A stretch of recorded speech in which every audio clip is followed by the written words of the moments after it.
At may nadaanan pala akong naglo-loading ng gulay dito. Nahuli akong nagbibideo kaya sabay paalam po sa kanya kung pwedeng mag-video.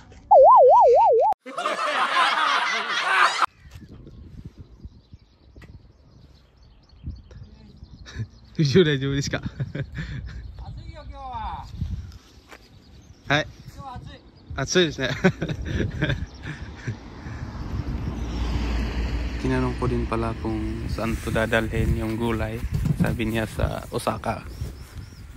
Tapos tinanong ko rin kung ilang oras from dito sa Gunma papuntang Osaka. Mga 7 hours daw kung walang tigil. Pero pag mag-break daw siya, mag-merienda, mga 8 to 9 hours daw ang takbo ng sasakyan.